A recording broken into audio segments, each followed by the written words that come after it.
sachez que l'agneau est combattu. Voilà, on va prendre ça sous cet angle en fait. Merci Seigneur, je ne voyais pas trop s'il fallait donner un titre, ce serait peut-être par rapport à ça. L'agneau est combattu. Et je ne parle pas seulement dans le monde, même si dans le monde il est combattu, mais ça c'est tellement évident. Mais il est combattu dans l'Église. Et cela peut-être pas, enfin oui, il y a eu le péché, il y a eu tout cela, mais depuis Abel, l'agneau est combattu en fait. Vous avez deux formes d'adorateurs. L'adorateur de l'ego et l'adorateur de Dieu. Et si on est l'adorateur de soi-même, il ne peut pas y avoir le sacrifice. Parce que ce qu'on va y apporter, c'est le fruit de ce que l'on est. Parce qu'on veut être Dieu. Vous serez comme des dieux. Quand le serpent a voulu faire tomber Ève. Et bien sûr, Adam, par voie de conséquence. Et donc on va prendre le livre de Genèse.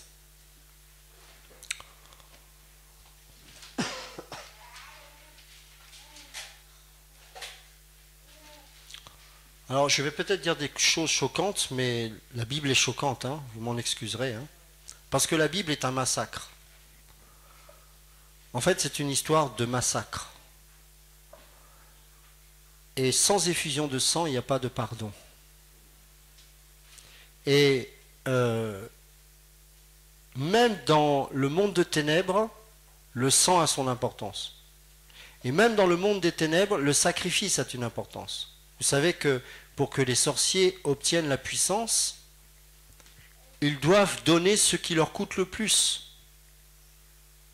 C'est pour ça qu'ils vont tuer leurs propres enfants. Avant cela, peut-être, vous savez ce qu'ils vont faire avec. Tous les grands de ce monde, ne vous faites pas d'illusions, sont passés par là pour obtenir la puissance. Benito a dit très justement, je crois que c'est Benito tout à l'heure, qu'on n'obtient rien sans sacrifice. Et ce n'est pas seulement en termes d'effort, c'est en termes de ce que ça représente, tout ce que l'on donne. Et ça, c'est normal. Mais il y a sacrifice et sacrifice, bien évidemment. Et si vous voulez être élevé dans la société à un très haut niveau, en tant que chrétien, vous ne pourrez pas. Ça, il faut être clair là-dessus. Vous pouvez réussir, vous pouvez avoir des entreprises, il n'y a pas de problème avec ça. Mais avoir une influence dans le monde vous obligera à faire une alliance et à faire un sacrifice. Vous connaissez tous cette histoire du Testament de Faust, qui est une très belle œuvre d'ailleurs, et qui nous montre qu'un homme a voulu faire un pacte avec le diable pour obtenir la gloire. Et l'homme qui a fait ce pacte pensait pouvoir tromper le diable en disant « mais je pourrais m'en défaire facilement ». On connaît la suite. Et dans toute l'histoire de l'humanité, on voit que c'est celui qui sacrifie le plus qui gagne. C'est très important de comprendre ça. Et que dans le domaine spirituel, avec Dieu, tout ce qui viendra de vous-même ne vous fera jamais gagner, ne vous fera jamais rentrer dans la victoire. Jamais. Mais par contre, pour le diable, c'est l'inverse. Il veut tout de vous. Et pendant un temps, il peut même vous récompenser du sacrifice que vous faites. Mais il y a aussi un prix à payer. Mais qui n'est pas là, qui est plus tard. C'est l'enfer. Et dans le monde, si vous voulez gérer le monde, si vous voulez régner dans ce monde, en termes politiques, en termes sociaux, économiques, vous êtes obligé de faire un pacte avec le diable. Et le diable lui-même ne va pas vous demander un effort, il va vous demander un sacrifice qui va vous lier à lui. C'est-à-dire que dans le monde spirituel, le sang est très important, d'un côté comme de l'autre. Et c'est pour ça que, effectivement, notre Seigneur a été immolé avant même la fondation du monde. La victoire ne pouvait s'obtenir qu'au travers du sang. C'est pour ça que c'est une histoire de massacre. Quand Jésus a grandi et qu'il a assisté à la Pâque, on sacrifiait à ce moment-là à Jérusalem 250 000 agneaux. Chaque agneau a à peu près 4 litres de sang. Ça veut dire qu'à chaque Pâque, 1 million de litres de sang étaient versés. Ce sont des réalités. Dieu réclame le sang. Mais quel sang? Est-ce que 1 million de sang, une quantité aussi importante, peut produire le salut? Je nous pose cette question, d'après vous. Non. Donc ce n'est pas une question de quantité. Et bien là, vous voyez, vous avez tout l'enjeu de l'humanité. Et ça commence dans le livre de Genèse. Et on va lire le livre de Genèse à partir du chapitre 4.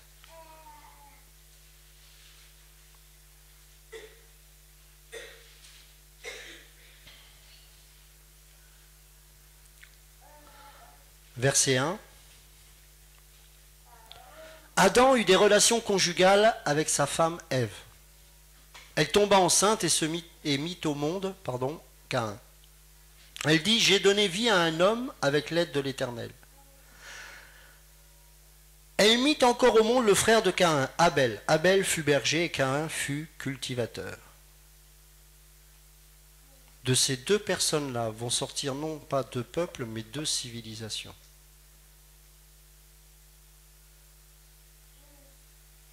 Caïn est un type du monde. Abel est un type du croyant spirituel. 1 Pierre 2,11 nous dit que je vous exhorte en tant qu'étrangers et voyageurs sur cette terre à vous abstenir des convoitises charnelles qui font la guerre à l'âme. Abel était un voyageur. Caïn était un industriel. De son sein allait sortir la musique, l'art, donc toute forme d'art, l'industrie, les villes, toutes ces choses-là. Toutes ces choses qui ont une forme d'utilité. Abel est le type du gars qui ne sert à rien. Et je vais vous en donner la preuve avec les versets qui suivent. Abel fut berger et Caïn fut cultivateur. Au bout de quelque temps, Caïn fit une offrande des produits de la terre à l'Éternel. De son côté, Abel en fit une des premiers-nés de son troupeau et de leur graisse. Offrit, excusez-moi, je vois, il y a des fautes dans cette Bible. Enfin bon. L'Éternel porta un regard, qu'est-ce qui est dit dans la version que vous avez, au verset 4. Et Abel de son côté en fit une des premiers-nés. D'accord, ok. L'Éternel porta un regard favorable sur Abel et sur son offrande, mais pas sur Caïn et sur son offrande. Caïn fut très irrité et il arbora un air sombre. C'est pour ça que les gens dans les villes, ils sont sombres. Je ne plaisante pas, hein. C'est vrai en plus. Vous savez pourquoi les gens sont stressés? Parce que tout ce qu'ils peuvent faire ne peut pas plaire à Dieu. Bien sûr, ils ne le savent pas, c'est inconscient. Mais le stress est lié à quoi? D'où vient le stress? C'est quoi l'origine du stress? Vous avez une idée de ça? Pourquoi on dit qu'il est stressé? Pourquoi c'est au travail principalement qu'on est stressé? Bon, j'espère que vous n'êtes pas stressé dans la famille, ça serait grave. Mais... C'est le contraire du repos, vous êtes d'accord avec moi? Pourquoi le stress? Parce que quoi que tu fasses, c'est jamais suffisant. C'est ça qui provoque le stress.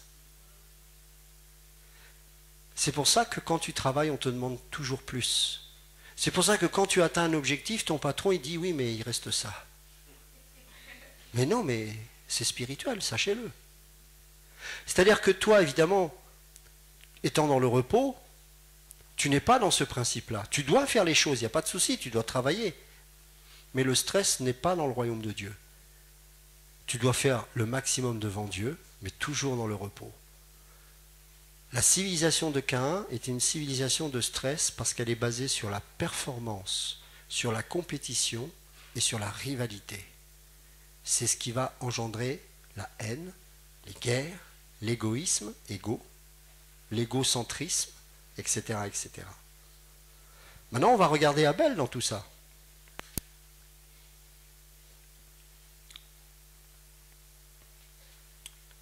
L'Éternel dit à Caïn, « Pourquoi es-tu irrité?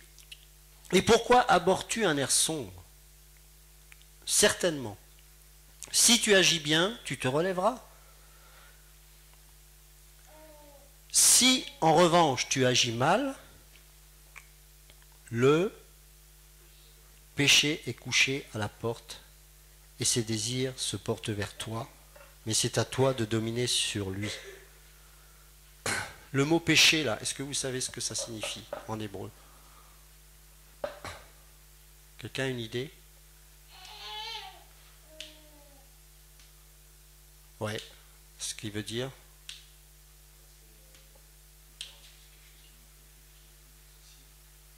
Ouais, et puis ça a une autre signification. En fait, c'est aussi le mot qu'on utilise pour la victime expiatoire. Donc, péché et victime expiatoire, c'est merveilleux. Ça veut dire que même dans cet état, Dieu lui propose une solution. C'est facile de dénoncer le péché, mais qu'est-ce que tu apportes? Il apporte la victime expiatoire. C'est-à-dire que quand Dieu nomme quelque chose qui n'est pas bien, il donne toujours la solution. Caïn, tu pêches, mais il y a la victime expiatoire. Vous comprenez? Maintenant, quelle est l'utilité d'Abel? Il est berger, c'est écrit. Ok. Qu'est-ce qu'il gardait? Des moutons. Pourquoi faire? Est-ce que vous avez une idée? À quoi ça sert? Qu'est-ce qu'il a dit? Ok. Oui, mais le problème, c'est qu'ils n'étaient pas carnivores à l'époque. Ils étaient végétariens. À quoi ça sert de garder des moutons alors qu'on n'en a pas besoin au sacrifice? C'est déterminant. C'est un des aspects de l'agneau. L'agneau est destiné à la boucherie. Et Abel, qui était berger, était destiné simplement à offrir un sacrifice. Et notre maître était les deux à la fois. Et en Christ, nous avons ces deux aspects-là. C'est-à-dire que nous sommes à la fois l'agneau, mais nous sommes en même temps des bergers. C'est-à-dire que nous ne sommes pas utiles, mes amis. C'est-à-dire que quand tu justifies ton ministère par tes œuvres, tu es un Caïn. Présente l'agneau. Quel était le ministère de Jean le Baptiste?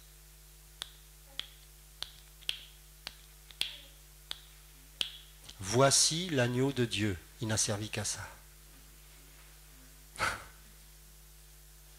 Quelle est ton utilité? Ton ministère, ton œuvre, ton assemblée, ton charisme, ton je sais pas quoi? Présente l'agneau. Laisse Caïn présenter ses fruits et ses légumes. Parce que vous remarquerez que lui, il n'a pas présenté de la viande, parce qu'il n'était pas carnivore. Ah, c'est piégeux, hein? Parce que Caïn, il a présenté des choses qui pourraient correspondre à un sacrifice. Moi, je présente quelque chose qui pourrait me nourrir. Je présente quelque chose qui pourrait me nourrir, mais tu vois, je ne m'en sers pas pour me nourrir. Je te le donne. Tu vois le sacrifice que je fais. Alors que lui, il garde des moutons qui ne servent à rien parce qu'on n'en mange pas. Lui, il te présente quelque chose qui ne t'est pas utile parce qu'on n'a pas besoin de viande. Mais moi, je te donne ce qui coûte. Je pourrais l'utiliser pour moi, cette nourriture, les concombres, etc. Je m'en nourris. Mais ça sert à quoi? C'est difficile de discerner ça. Et pourtant, Paul dira dans 1 Corinthiens 13, je peux même donner ma vie si je n'ai pas l'amour. Je ne suis qu'un airain qui résonne. C'est pour ça qu'il faut discerner avec quel esprit nous offrons un sacrifice. Nous ne présentons rien de ce qui émane de notre fruit, enfin de notre travail ou de ce qui émane de nous-mêmes. Non, on présente l'agneau. On présente l'agneau. Et là, comme on a dit, Dieu, dans sa bonté, voulait que Caïn change. Il dénonce le péché qui était à sa porte, mais il lui présente la victime expiatoire. Parce que le seul moyen pour qu'un Caïn change, c'est encore une fois l'agneau. Et que du début jusqu'à la fin, dans la parole de Dieu, l'agneau devait être révélé au monde.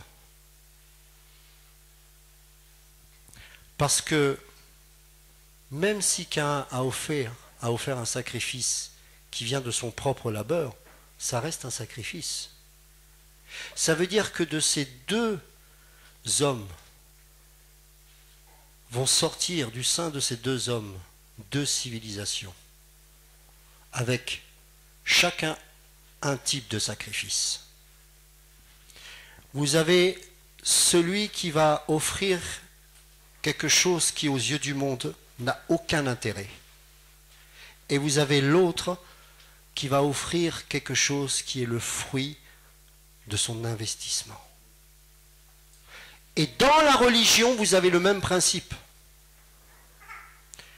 Le peuple juif en esclavage devait produire des briques. Et Pharaon va leur imposer de fabriquer des briques sans la paille. Ou avec la paille, mais qui devront produire par eux-mêmes. Ça, c'est le symbole de la religion. Et les briques étaient fabriquées à partir de la terre. Et les briques étaient fabriquées de main d'homme. Or, nous sommes des pierres vivantes qui ont pour repère Christ, la pierre angulaire.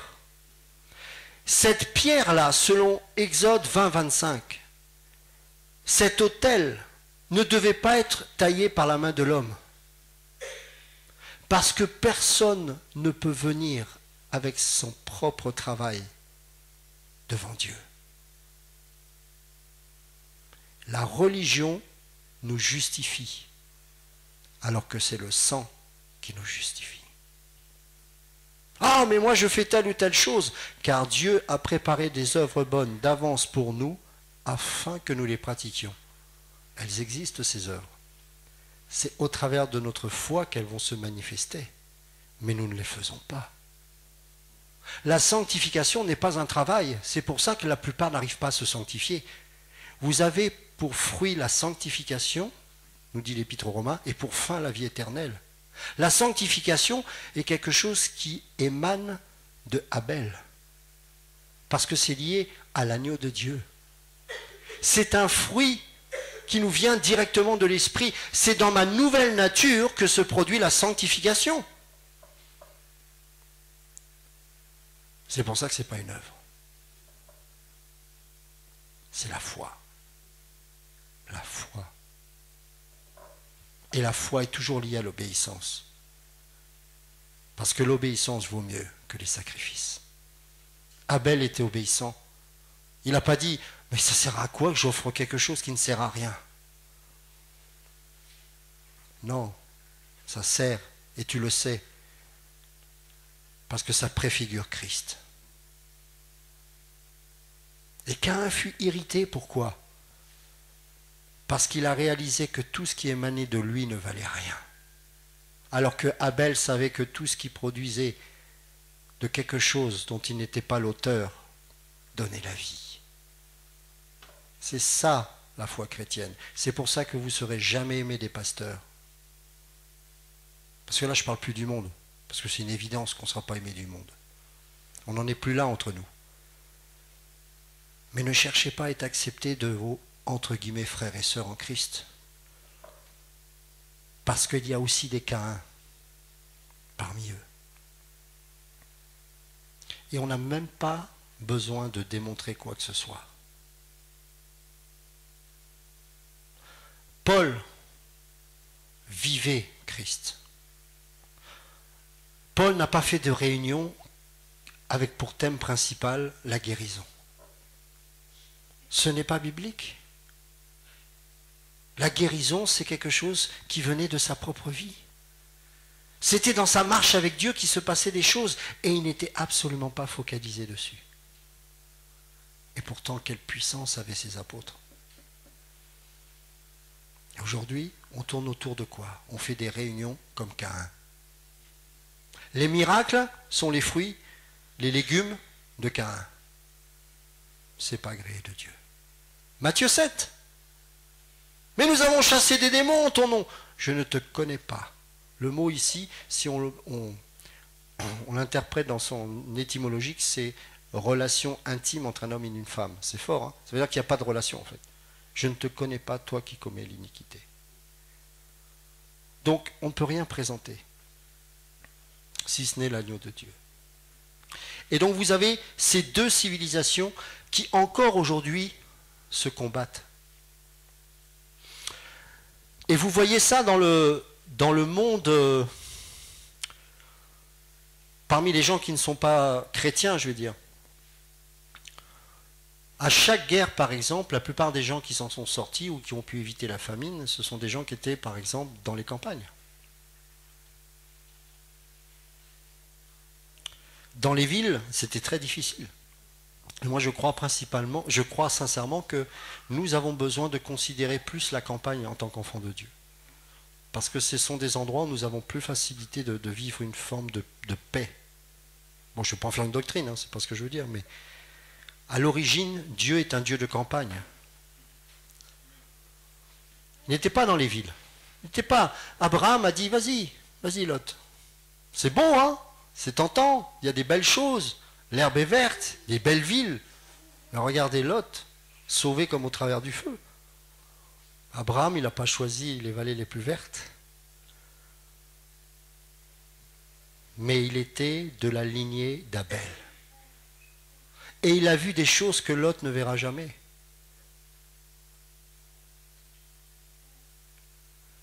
Dans Genèse 15, on va le prendre.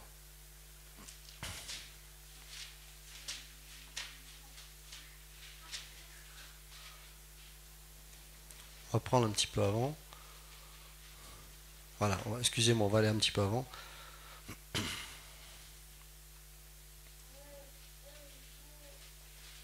Chapitre 13. Il s'appelait encore Abram à l'époque. Verset 1. Abram remonta d'Égypte vers le Néguev avec sa femme et tout ce qui lui appartenait. Lot était avec lui. Abram était très riche en troupeaux, en argent et en or. Il se rendit par étapes du Néguev jusqu'à Béthel, jusqu'à l'endroit où était sa tente au début, entre Béthel et Haï. Là où se trouvait l'autel qu'il avait fait la première fois. Là, Abram fit appel au nom de l'Éternel. Lot qui voyageait avec Abram, avait aussi des brebis, des bœufs et des tentes. Donc ils étaient de même condition, ils étaient nomades, tous les deux. Donc potentiellement, Lot pouvait rester de la civilisation d'Abel. Mais l'ennemi n'a pas voulu faire cela. Il a voulu justement extirper Lot de cela. Vous allez me dire, oui, mais Dieu a appelé Abram, pas Lot. Je ne suis pas d'accord avec ces choses-là, bien sûr. Mais l'Éternel a sauvé Lot de Sodome. Donc il voulait aussi que Lot vive autre chose que ce qu'il a vécu jusqu'alors. Parce que Dieu veut que tout soit sauvé. Dieu nous aime. Il a aimé Caïn au point où il a dit, voilà, domine sur ton péché. Donc on voit bien que notre Dieu veut que tout soit sauvé et parvienne à la repentance. Nous avons un Dieu qui veut que le maximum de personnes aillent au ciel dans sa présence. Dieu est bon, il veut nous sauver. Mais quand il pêche, eh bien le Seigneur dit tu pêches. Parce que pour être sauvé, il faut déjà nommer ce qui nous, malheureusement, si on reste dans cet état, nous amène en enfer. C'est logique. Lot qui voyageait avec Abram aussi avait des brebis, des bœufs et des tentes. La région ne suffisait pas pour qu'ils habitent ensemble. Il pouvait y avoir une séparation. Mais ils pouvaient rester dans la nature, dans la campagne et même dans les déserts. Mais non.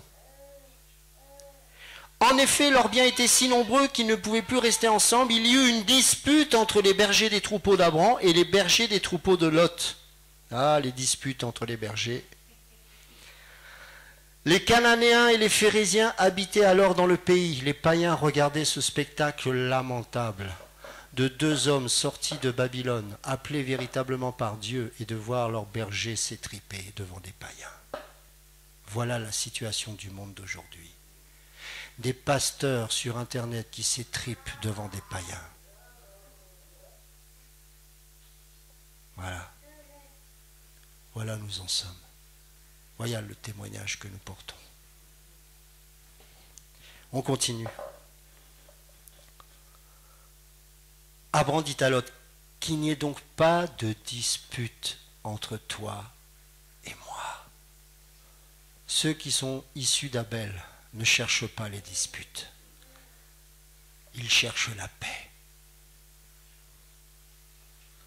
Et l'esprit de l'agneau qu'avait Abraham est extraordinaire, parce que malgré la séparation, il viendra délivrer Lot du pétrin dans lequel il s'était fourré. Pourquoi ? Parce qu'il avait le caractère de l'agneau. Parce que dans le caractère de l'agneau, il y a le caractère du salut. Nous devons avoir cette notion de salut, de sauver. Vous savez, il y avait un homme qui n'a rien de chrétien, qui s'appelait le général de Gaulle. J'ai beaucoup aimé cet homme politique. La première chose qu'il a fait après avoir vaincu l'Allemagne, enfin c'est pas lui, mais bon, comprenez mon langage, il a tendu la main vers l'Allemagne. Est-ce que vous savez que le premier président allemand après c'est un chrétien ? Eh oui. Tous les deux ne s'entendaient absolument pas. Je pourrais vous raconter en aparté les histoires qu'ils ont eues entre eux. Mais l'un et l'autre ont fait des efforts en commun pour dire nous devons tous les deux faire la paix. Et le général de Gaulle disait on n'humilie jamais un adversaire qu'on a vaincu, on lui tend la main. Et regardez comment nous, on se comporte. Qu'il n'y ait pas de dispute entre toi et moi. Va là où tu veux aller. Moi, j'irai là où Dieu me demande d'aller. Et si toi, tu es dans le besoin, j'irai. Si tu as une galère, je viendrai te tendre la main. Parce que même en supposant que tu ne sois pas de Dieu, faites attention, il y a des Lot qu'on veut détruire, mais Lot était de Dieu. Pierre dira de lui dans son épître que c'était un juste. Attention. Il y a des gens qu'on dit, parce qu'ils font des erreurs, qui ne sont pas de Dieu, alors que peut-être ils sont simplement charnels. Ce n'est pas à nous d'en juger, mais restons des sauveurs. Bien sûr, c'est Jésus qui sauve. Vous comprenez ce que je veux dire? C'est que nous devons avoir le caractère du sauveur. Toujours tendre la main lorsque quelqu'un crie au secours, même si c'est notre ennemi, même s'il nous a maudits, même s'il nous a trahis. S'il y a une possibilité de tendre la main et dire « Ok », tant que ça ne nous amène pas au péché, évidemment, eh bien ouais, je viendrai, je vais t'aider. Et Lot, si vous lisez bien les Écritures, n'a pas appelé au secours quand il était à Sodome. Vous savez quoi? L'Éternel est venu à Abraham pour annoncer un jugement. Non mais je ne sais pas si vous voyez, ça c'est le caractère de l'agneau. Il est venu annoncer le jugement sur Sodome. Vous allez me dire, pas Lot sur Sodome. Oui, mais Lot était dans Sodome. Qu'est-ce qu'il a fait, Abraham? Il a intercédé. Et pas qu'une fois. Et pas deux fois. Et Dieu a agréé sa prière. Parce qu'il était de la race d'Abel. Comment nous prions pour ceux qui nous font du mal. C'est important.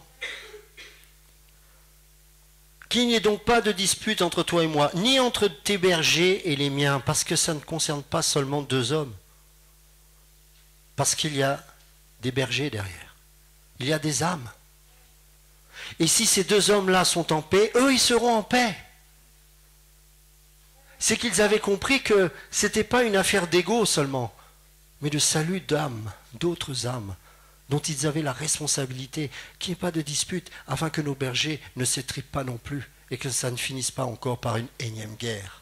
Rappelle-toi de Caïn et Abel, rappelle-toi des souffrances, rappelle-toi du meurtre de Caïn.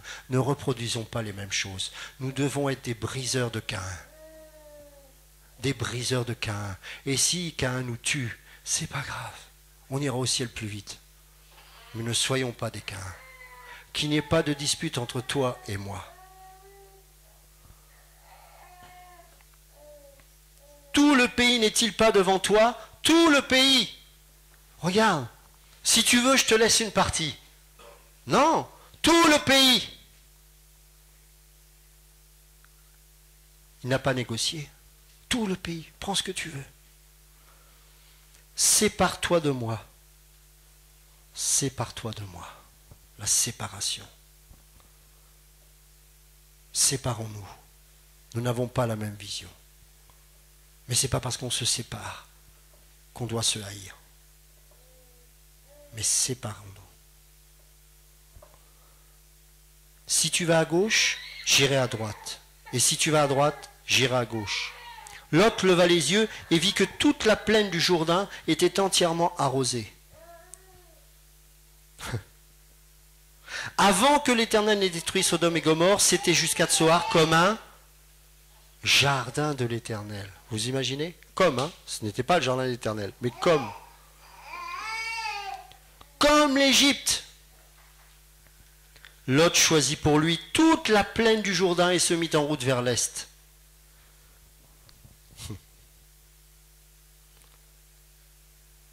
Seigneur, ce monsieur est rempli des foules, des salles, pardon. Ce monsieur a de l'argent comme c'est pas permis. Cette femme qui me persécute au travail, regarde tout ce qu'elle a. Est-ce que pour autant elle est de Dieu? Est-ce que pour autant Dieu agrée ces choses-là? Sois heureux pour elle, sois heureux pour lui. C'est pas grave. Parce qu'un jour tu verras ce que Lot ne verra jamais.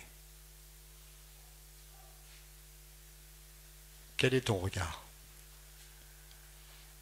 Qu'est-ce qui t'attire? Qu'est-ce que tu convoites? Qu'est-ce que tu aimes? Qu'est-ce que tu désires? Un agneau n'a pas de convoitise. Un agneau est dépendant. Un agneau ne trouve son existence qu'au travers de son berger qui le nourrit. Il ne peut pas subvenir à ses besoins. Il ne peut pas vivre de lui-même. Ce n'est pas possible. Ce n'est pas dans sa nature. Il a besoin de son berger. Le maître lui-même s'est dépouillé et il a appris l'obéissance au travers des choses qu'il a souffertes. Il a été dépendant à 100% du Père. C'est fort. Il s'est dépouillé de tout ce qui concernait sa divinité pour vivre comme un simple homme, pour nous montrer l'exemple de la dépendance. Il était le dernier Adam. Et nous sommes et nous devons être de sa lignée. On continue. Lot choisit pour lui toute la plaine du Jourdain et se mit en route vers l'est. C'est ainsi qu'ils se séparèrent l'un de l'autre. Abram s'installa dans le pays de Canaan, tandis que Lot s'installait dans les villes de la plaine et dressait ses tentes jusqu'à Sodome. Les habitants de Sodome étaient mauvais et péchaient beaucoup contre l'Éternel. Regardez les villes. J'ai connu une sœur qui était missionnaire en Iran. Elle me disait, Ludo, j'ai jamais été aussi en paix qu'en Iran. Pas de publicité, pas d'affiches porno, pas de cinéma porno, pas de vulgarité, pas de femmes en mini-jupe. Elle dit, certes, c'était très lourd parce que, voilà, vous connaissez ce pays, mais elle dit, je n'ai jamais été autant agressée qu'en Occident, par tout ce qu'on peut voir. Elle dit, je n'étais plus préparé à ça. 7 ans là-bas m'avaient désintoxiqué de toutes ces choses. Lot a choisi en apparence le visuel, mais quand il est rentré dans cette ville, il n'y avait que la pourriture et la mort. Tu n'as peut-être pas une grande salle, tu n'as peut-être pas 50 personnes, mais tu sais que Dieu t'agrée. Et ça te suffit. Les autres te disent, mais où sont tes fruits? Mais toi, tu as présenté l'agneau depuis bien longtemps. Les autres sont stressés, ils t'observent, ils te mettent un avis négatif à chaque vidéo que tu mets. Mais toi, tu es heureux et Dieu te bénit. Et plus tu es dans la paix, plus ils sont irrités, parce qu'ils sont ceux de la race de Caïn. Nous sommes dans le repos, et c'est ce qui nous permet d'aimer même les Caïns. Parce que quand tu n'es pas dans le repos, tu ne peux pas aimer un Caïn.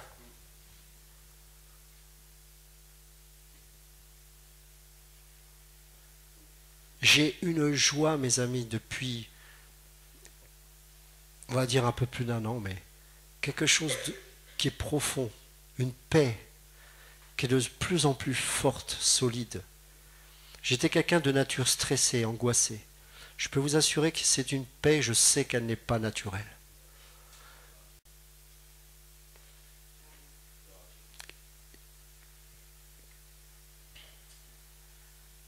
Il m'arrive de prier pour lui et de pleurer pour lui.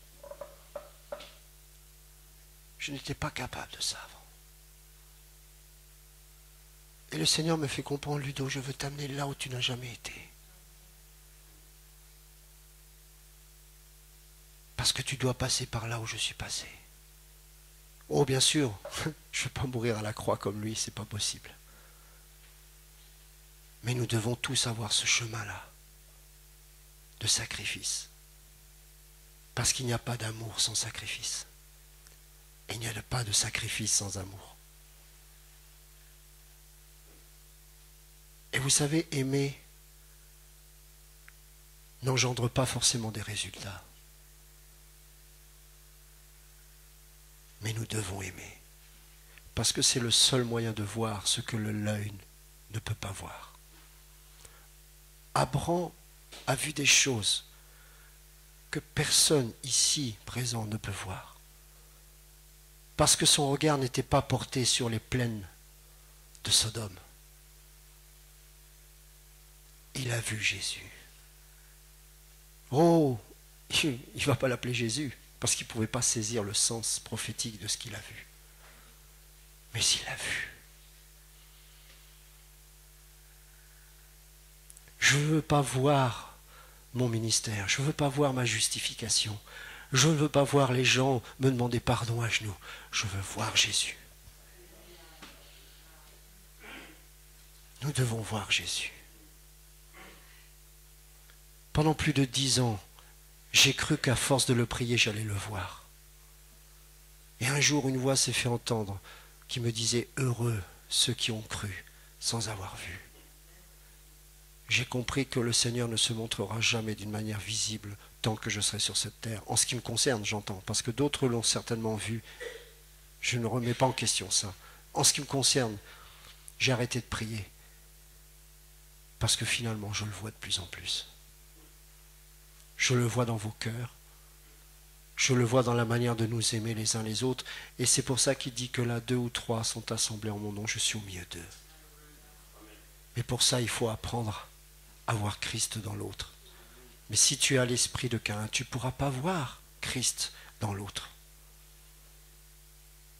Il faut être mort.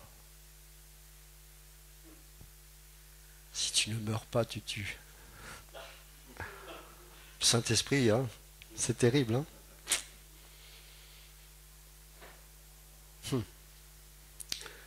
On connaît la suite. Lot se met dans une situation difficile. On sait que Abraham va être le libérateur. Et regardez, c'est un des passages qui... Il y a plein de passages mystérieux dans le livre de Genèse, surtout avec Abraham. Mais ça, c'est un passage très particulier. Dans le chapitre 14, au verset 17, il est écrit ceci: lorsqu'Abraham revint de sa victoire sur Kédor-Laomer, donc il a libéré Lot, parce qu'il y a eu des rois qui ont combattu le roi de Sodome et de Gomorrhe. Lot et sa famille ont été pris en captivité. Et donc, Abraham va libérer Lot. Et regardez ce qui se passe. Bien sûr, en libérant Lot, il va libérer le roi de Sodome et de Gomorrhe, c'est sûr. Mais regardez. Pardon. Lorsqu'Abraham revint de sa victoire sur Kédor-Laomer et sur les rois qui étaient ses alliés, le roi de Sodome sortit à sa rencontre dans la vallée de Chavé, c'est-à-dire la vallée du roi. Il y a une convocation de rois ici, là. dans cette vallée, il y a une convocation de rois.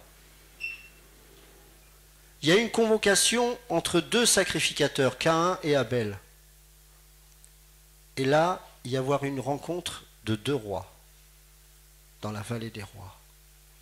Et regardez les rois dont il est fait question, dont il est fait mention, pardon.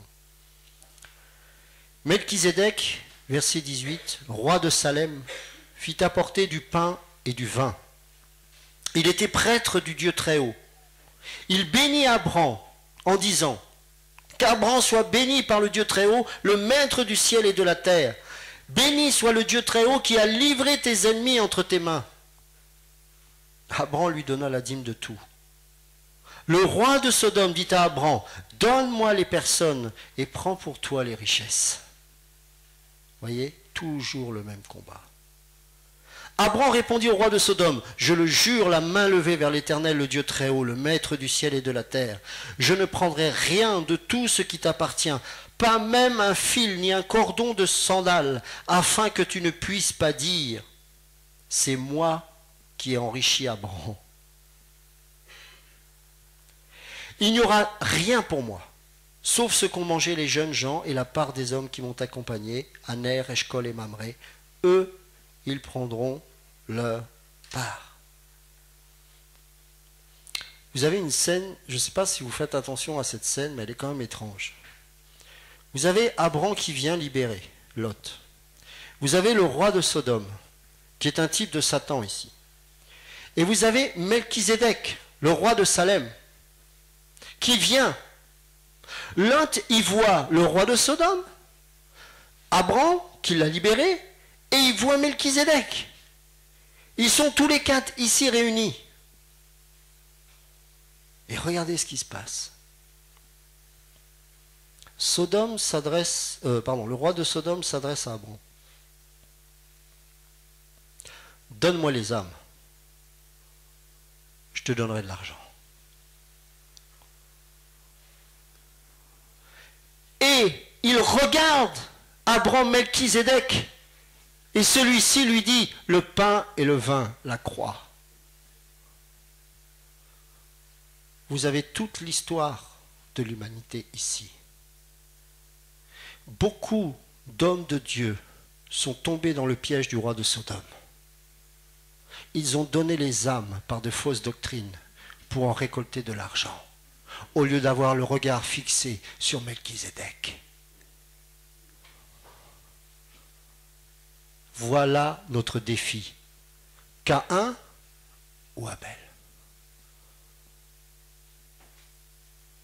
Melchizedek ou le roi de Sodome? Et pour les chrétiens, Abram ou Lot? Parce que Lot est retourné à Sodome.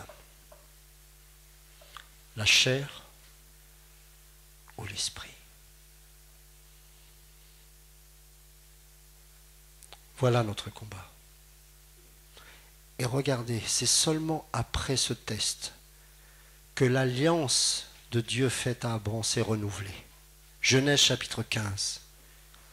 Après ces événements, c'est bien précisé, hein, après ces événements, la parole de l'Éternel fut adressée à Abram dans une vision. Il dit, Abram, n'aie pas peur, je suis ton bouclier et ta récompense sera quoi? Très grande, pas grande, très grande. Abram répondit, Seigneur éternel, que me donneras-tu?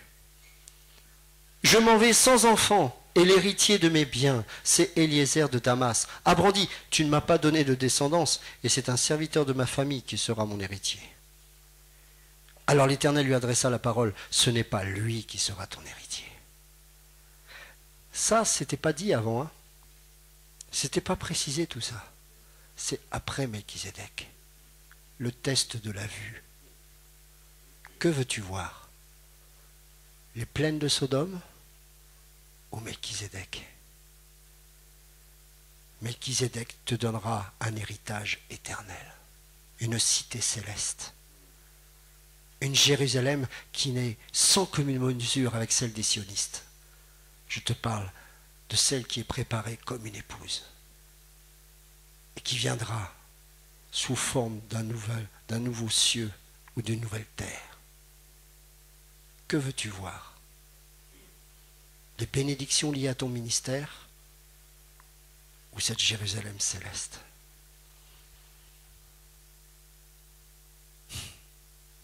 Ce n'est pas lui qui sera ton héritier, mais bien celui qui naîtra de toi, de ta stérilité, de ton incapacité à produire la vie. Moi, je vais donner, je vais faire de toi un géniteur. Et Jésus naîtra par le Saint-Esprit qui fécondera l'ovule au travers de Marie, et il naîtra ainsi. Regarde au ciel, car tout ce qui sera issu de toi ne viendra pas de ta chair, mais de l'Esprit.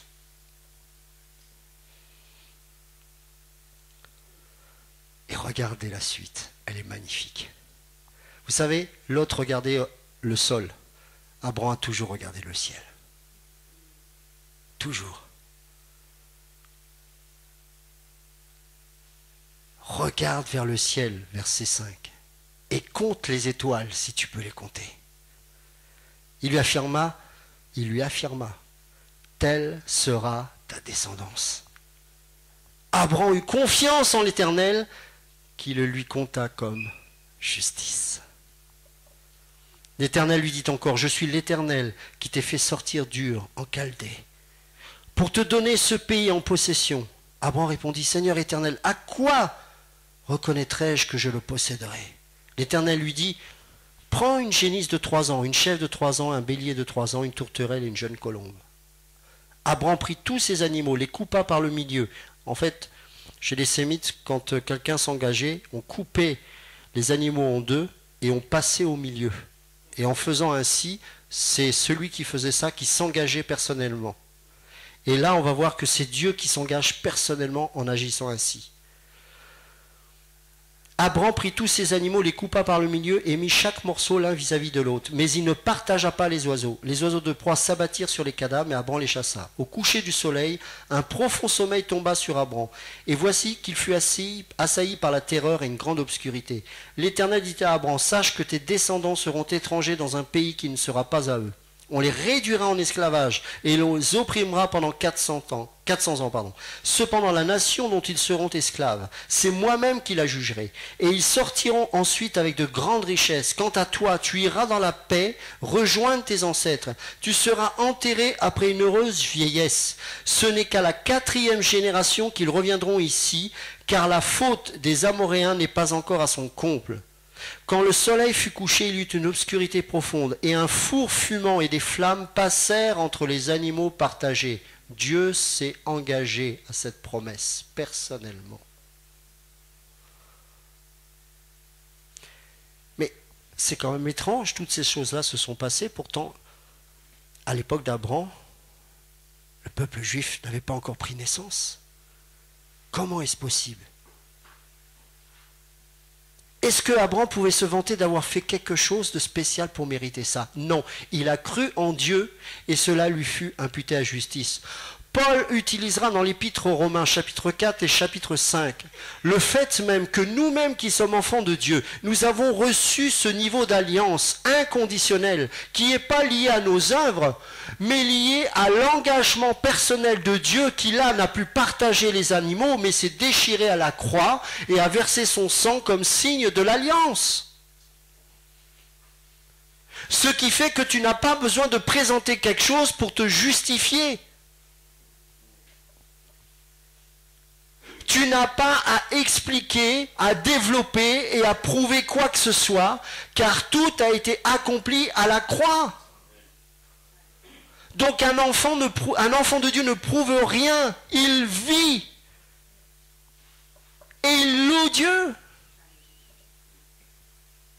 Parce qu'il sait que tout ce que Dieu a déclaré de lui va s'accomplir. Pas parce que tu le mérites. Pas parce que tu vas faire quelque chose, mais parce que Dieu l'a déclaré. Dieu t'a-t-il parlé? As-tu saisi l'alliance qui aujourd'hui n'est pas une alliance humaine, Réalises-tu que tu es toi-même la matérialisation physique de ces étoiles que Abraham a vues? Abraham t'a vu au ciel, là, comme une étoile qui brille. Tu n'étais même pas encore dans le ventre de ta mère. Il l'a vu 3-4 000 ans avant. Comment est-ce possible? Et nous avons peur d'un petit démon? Pourquoi se fatiguer à essayer de se justifier alors que tu es la matérialisation de ces étoiles que Abraham a vues? Il crut à Dieu et cela lui fut imputé à justice. Tu es le fruit de la foi d'Abraham. C'est pour ça qu'il est notre Père dans la foi.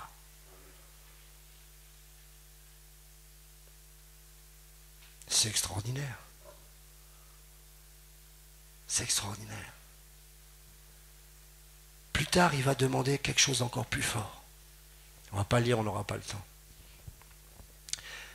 Il va dire, prends ton fils, celui de la promesse, pas l'autre. Les Juifs diront que c'est l'histoire du non-sacrifice. Et amène-le sur l'autel. Et vous connaissez l'histoire, au moment où il va pour l'égorger, il va y avoir quoi dans les broussailles?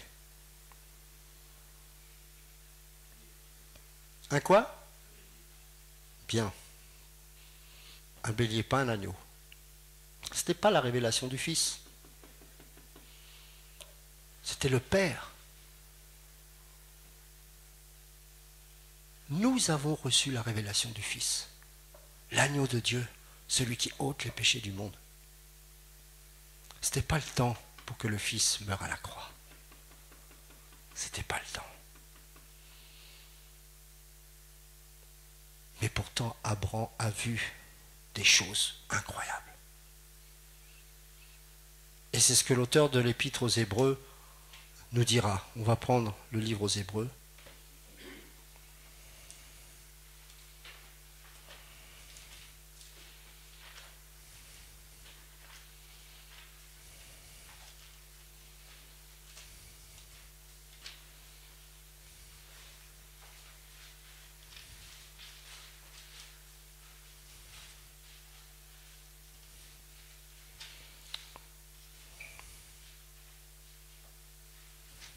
On va prendre à partir du chapitre 6, verset 13.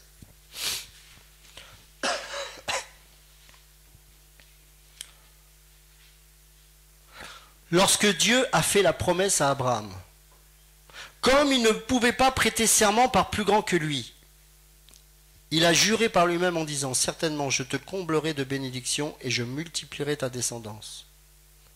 C'est ainsi qu'après une attente patiente, je ne sais pas ce que disent d'autres versions, si quelqu'un peut me dire, verset 15, ayant persévéré. Abraham a obtenu ce qui lui avait été promis.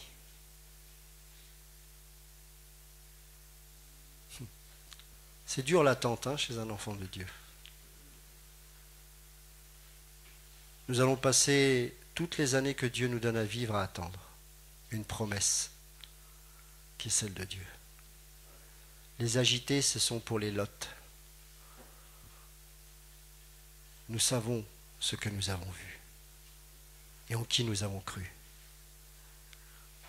Verset 16. Or les hommes jurent par plus grand qu'eux et le serment est une garantie qui met fin à toute contestation. C'est pourquoi Dieu, voulant montrer plus clairement encore aux héritiers de la promesse le caractère irrévocable de sa décision, est intervenu par un serment. Ainsi, par deux actes irrévocables, dans lesquels il est impossible que Dieu mente, nous sommes puissamment encouragés, nous dont le seul refuge a été de saisir l'espérance qui nous était proposée. Alléluia! Cette espérance, nous la possédons comme une ancre solide et sûre de l'âme. Elle pénètre derrière le voile, là où Jésus, établi grand prêtre pour toujours à la manière de Melchizedek, est entré pour nous en précurseur. Voilà aujourd'hui le sens de tout ce que Abraham a vu. Mais là, c'est pour nous. Ce Melchizedek était roi de Salem et prêtre du Dieu Très-Haut. Il est allé à la rencontre d'Abraham alors que celui-ci revenait de la défaite infligée au roi. Il l'a béni et Abraham lui a donné la dîme de tout. D'après la signification de son nom, Melchizedek est d'abord roi de justice. Ensuite, il est roi de Salem, c'est-à-dire roi de paix. On ne lui connaît ni père, ni mère, ni généalogie, ni commencement de jour, ni fin de vie, mais rendu semblable au Fils de Dieu, il reste prêtre pour toujours. Remarquez quelle est la grandeur de ce personnage puisque le patriarche Abraham lui a donné même le 10e de son butin.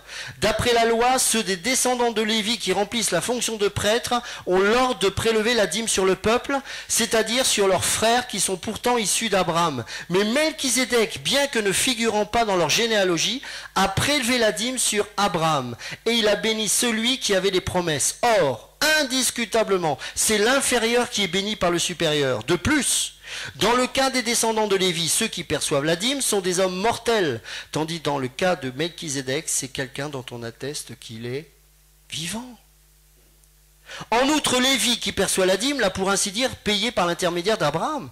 Il était en effet encore dans les reins de son ancêtre lorsque Melchizedek est allé à la rencontre d'Abraham. Si donc la perfection avait été possible à travers le ministère des prêtres lévitiques, car c'est bien sur lui que repose la loi donnée au peuple, était-il encore nécessaire que surgisse un autre prêtre, établi à la manière de Melchizedek, et qui soit présenté comme n'étant pas établi à la manière d'Aaron? Puisque le ministère de prêtre a changé, il y a nécessairement aussi un changement de loi. En effet, celui qui vise les passages cités appartient à une autre tribu dont aucun membre n'a fait le service de l'autel. De fait, il est parfaitement clair que notre Seigneur est issu de Juda, tribu dont Moïse n'a absolument pas parlé concernant la fonction de prêtre. C'est plus évident encore quand cet autre prêtre qui surgit est semblable à Melchizedek, établi non d'après un principe de filiation prescrit par la loi, mais d'après la puissance d'une vie impérissable. De fait, ce témoignage lui est rendu, tu es prêtre pour toujours, à la manière de Melchizedek. Il y a ainsi abolition de la règle précédente à cause de son impuissance et de son inutilité, puisque la loi n'a rien amené à la perfection. Mais par ailleurs, il y a l'introduction d'une meilleure espérance par laquelle nous nous approchons de Dieu. Cela ne s'est pas fait sans prestation de serment, en effet. Si les Lévites sont devenus prêtres sans qu'un serment soit prêté, Jésus l'est devenu à travers le serment prêté par Dieu qui lui a dit « Le Seigneur l'a juré et il ne se rétractera pas, tu es prêtre pour toujours à la manière de Melchizedek. » C'est pour cela que Jésus est le garant d'une bien meilleure alliance. De plus, il y a eu des prêtres lévitiques en assez grand nombre parce que la mort les empêchait de rester en fonction, mais lui, parce qu'il demeure éternellement, possède la fonction de prêtre qui ne se transmet pas. Par conséquent, il peut aussi sauver parfaitement ceux qui s'approchent de Dieu à travers lui, puisqu'il est toujours vivant pour intercéder en leur faveur. C'est bien un tel grand prêtre qu'il nous fallait, saint, irréprochable, sans souillure, séparé des pécheurs et plus élevé que le ciel. Il n'a pas besoin, comme les autres grands prêtres, d'offrir chaque jour des sacrifices, d'abord pour ses propres péchés, ensuite pour ceux du peuple, car il a accompli ce service une fois pour toutes en s'offrant lui-même en sacrifice. En effet, la loi établit comme grand prêtre des hommes sujets à la faiblesse, tandis que la parole du serment prononcé après l'instauration de la loi établit le Fils qui est parfait pour l'éternité. Le point capital de ce qui vient d'être dit, c'est que nous avons bien un tel grand prêtre qui s'est assis à la droite du trône de la majesté divine dans le ciel et accomplit son service dans le sanctuaire, dans le véritable tabernacle, celui qui a été dressé par le Seigneur et non par un être humain. Tout grand prêtre est établi pour présenter des offrandes et des sacrifices. Il est donc nécessaire que Jésus lui aussi ait quelque chose à présenter. Certes, s'il était sur la terre, il ne serait même pas prêtre, car là se trouvent les prêtres qui présentent les offrandes conformément à la loi. Or, il célèbre un culte qui n'est que la copie et l'ombre des réalités célestes. Moïse, en effet, avait été averti alors qu'il fallait construire le tabernacle. Regarde, lui dit en effet le Seigneur, et fais d'après le modèle qui t'a été montré sur la montagne. Mais en réalité, Jésus possède un service bien supérieur. Et ce d'autant plus qu'il est le médiateur d'une meilleure alliance, fondée sur de meilleures promesses. En effet, si la première alliance avait été irréprochable, il n'aurait pas été question de la remplacer par une seconde. De fait, c'est bien comme un reproche que le Seigneur dit à son peuple, « Voici que les jours viennent, dit le Seigneur, où je conclurai avec la communauté d'Israël et la communauté du Juda une alliance nouvelle. Elle ne sera pas comme l'alliance que j'ai conclue avec leurs ancêtres le jour où je les ai pris par la main pour les faire sortir d'Égypte. Comme ils n'ont pas persévéré dans mon alliance, moi non plus je ne me suis pas soucié d'eux, dit le Seigneur. Mais voici l'alliance que je ferai avec la communauté d'Israël après ces jours-là, dit le Seigneur. Je mettrai mes lois dans leur esprit, je les écrirai dans leur cœur, je serai leur Dieu et ils seront mon peuple.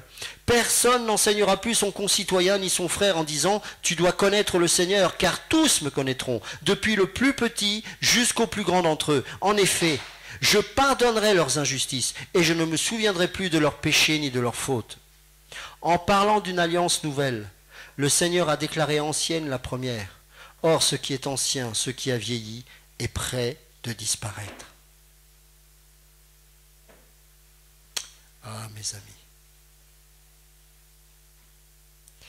Vous savez,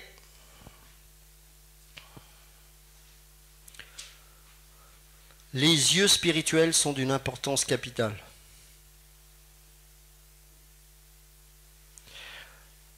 Je pense que le Seigneur, des fois, il parle par des choses qui peuvent un peu nous choquer, mais les aveugles, ils regardent souvent, enfin ils regardent rien, mais ils ont la tête levée vers le ciel. Je ne sais pas si vous avez remarqué, ils ont une canne comme ça. Et je crois qu'on devrait un peu marcher comme ça. Quand vous marchez naturellement, vous ne regardez pas vos pieds. Sinon, vous allez tomber. Alors que bizarrement, la logique voudrait qu'on regarde nos pieds pour éviter les obstacles. Et pourtant, c'est là où on a plus le risque de perdre l'équilibre. Parce que je crois aussi que des choses tout simplement, toutes naturelles du monde nous enseignent. Je crois qu'on doit apprendre à avoir le regard d'Abraham. Et je pense que voir de loin l'autel qui nous attend, c'est ce qui nous permettra de voir la Jérusalem céleste.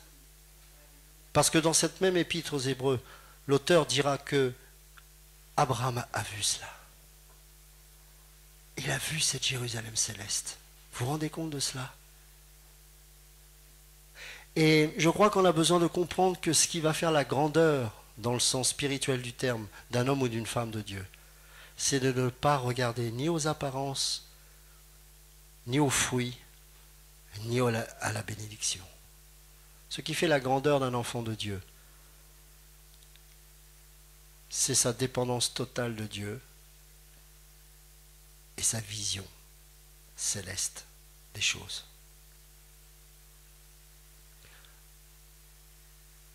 Abraham a dû regarder cet autel comme quelque chose d'angoissant. Et je ne sais pas comment il a vécu cela. L'enfant de la promesse, Dieu lui avait promis, cet enfant naît d'une manière miraculeuse. Dieu lui demande de l'amener sur le mont. Comment Dieu, le Père, peut permettre que son Fils vienne mourir à Golgotha? Comment est-ce possible? Parce que dans la défaite visible charnellement, il y a eu la plus grande victoire. Parce que jusqu'à que Jésus meure, lorsque les sorciers faisaient des sacrifices, très souvent ils obtenaient la victoire. Le roi de Moab, alors que Dieu avait promis la victoire, va confondre le peuple en sacrifiant son premier-né du haut des murailles de sa forteresse, devant tout le peuple d'Israël. Ils vont être extrêmement choqués et ils vont faire demi-tour, alors que Dieu leur avait promis la victoire, parce que le sacrifice était horrible, et le peuple en a été choqué, et ils sont retournés chez eux. Mais à Golgotha, le plus grand des sacrifices a fait taire tous les autres sacrifices. La terre a tremblé, parce que désormais plus aucun sorcier ne peut obtenir la victoire. car le plus grand sacrifice a été fait à Golgotha. Les ténèbres ont été vaincues, et j'ai beaucoup aimé ce que tu as dit. La croix, c'était un trône. Et n'oubliez jamais une chose, c'est que tout ce que fait Dieu, c'est au millimètre. Il devait être déclaré roi par l'autorité légale des Juifs, en l'occurrence Hérode. Celui-ci a été beaucoup plus loin puisqu'il lui a donné son propre manteau. Il devait être déclaré homme, mais innocent, par l'autorité du monde de l'époque. Ponce Pilate dira « Ecce homo », voici l'homme, et il se lavera les mains de l'innocence de cet homme. L'armée romaine s'est moquée de lui en lui mettant une couronne d'épines, avec son manteau de pourpre et son sceptre. À leur insu, ils étaient en train de le déclarer roi des rois. Il fallait que le monde entier de l'époque sache qu'effectivement la croix c'était un trône. Et lorsqu'il est mort à la croix, l'autorité légale a marqué cet écriteau dans les 3 langues du monde de l'époque. Roi des Juifs. Celui qui t'attaque, si tu offres l'agneau, indépendamment de sa volonté, il fera la volonté de Dieu. Reste dans l'esprit de l'agneau. Sacrifie ta vie, ne te justifie pas, car même celui qui te persécute accomplit la volonté de Dieu, qu'il le veuille ou pas, sous réserve que tu restes avec la vision d'Abraham. Caïn ou Abel, le roi de Sodome ou Melchizedek, la croix ou le monde, et la chair ou l'esprit. Paul dira dans les livres aux Galates, les choses de la chair sont opposées aux choses de l'esprit, afin que vous ne fassiez pas ce que vous voulez. Car on connaît les choses de la chair, l'inimitié, l'idolâtrie, l'impudicité, le mensonge, l'ivrognerie, les excès de table. Mais les fruits de l'esprit, ça ne se fabrique pas. L'amour, la joie, la paix, la patience, la bonté, la bienveillance, la douceur, la fidélité, la maîtrise de soi. Tout ça sont issus du caractère de l'agneau. L'esprit, l'agneau, la croix. Et pour finir, la pierre qui a été rejetée est devenue la principale, celle de l'angle. Est-ce que vous savez que Golgotha, c'était une carrière? Et que cette carrière-là était maudite des hommes parce qu'elle ne produisait pas une bonne pierre. Elle était trop tendre. Cette pierre-là, qui a été rejetée parce que c'était une carrière abandonnée, est devenue la principale, celle de l'angle. Parce que Jésus a planté la tête du serpent à Golgotha. La tête a été écrasée à Golgotha, sur une pierre que les hommes méprisaient parce qu'elle n'était même pas utilisable pour construire une maison, car elle était trop tendre. Ça nous parle de la tendresse de l'agneau. Mais elle est devenue la principale. Manifeste la tendresse de Christ, et tu verras que Dieu te justifiera. Voici l'agneau de Dieu, celui qui ôte les péchés du monde. Levons-nous et on va prier ensemble. Seigneur, nous te remercions. Nous te remercions pour la croix. Nous te remercions pour ton sacrifice. Nous te remercions pour ces vertes plaines que tu nous montres en esprit. Nous te remercions pour cette Jérusalem céleste. Nous ne voulons pas l'honneur des hommes. Nous ne voulons même pas chercher à être justifiés. Ça ne nous intéresse pas. Nous voulons Nous voulons toi, te voir. Ô Seigneur, cette promesse n'est pas liée à une parole d'homme, c'est toi qui nous as promis ces choses. Et nous voulons les saisir par la foi. Nous ne voulons pas un royaume ici-bas. Nous ne voulons pas être des petits roitelets. Nous voulons offrir nos vies. Pas comme tu l'as offerte parce que personne ne peut faire ce que tu as fait. Mais nous voulons avoir ce caractère de l'agneau. Parce que tu es notre modèle. Toi-même, tu n'as pas cherché à manifester ta divinité. Tout ce que tu l'as fait sur cette terre, c'était en tant qu'homme. Si nous avions eu la puissance que tu avais, nous aurions déjà détruit toute l'humanité. Que nous soyons les êtres les plus doux de la terre. Moïse dira de lui-même dans le livre d'Exode qu'il était l'homme le plus humble de la terre, alors qu'il a été quelqu'un de violent et de colérique. Mais tu l'as transformé. Nous voulons être transformés pour devenir cet agneau. Car c'est le seul moyen pour nous de te voir tel que tu es. Pas tel que nous pouvons te concevoir dans notre théologie, dans notre doctrine, dans notre religion, mais tel que tu es toi. Nous voulons que nos yeux charnels meurent. Que notre cœur mauvais meure. Que notre soif de justice, de vengeance meure. Afin que nous puissions te voir et t'aimer comme tu nous aimes. Et d'aimer notre prochain comme nous-mêmes. Je veux te rendre grâce pour ce temps que nous vivons ensemble. Ce sont des temps précieux et je sais qu'ils ont été inscrits depuis toute éternité. Je sais que tu avais prévu ce rendez-vous divin afin que ensemble nous puissions te louer au travers de ta parole. Je te prie pour mes frères et sœurs ici présents. Et je te prie pour que ensemble, même si nos destins se séparent un jour, nous puissions aller jusqu'au bout avec cette vision. Et que jamais, jamais nous soyons attirés par les plaines de Sodome.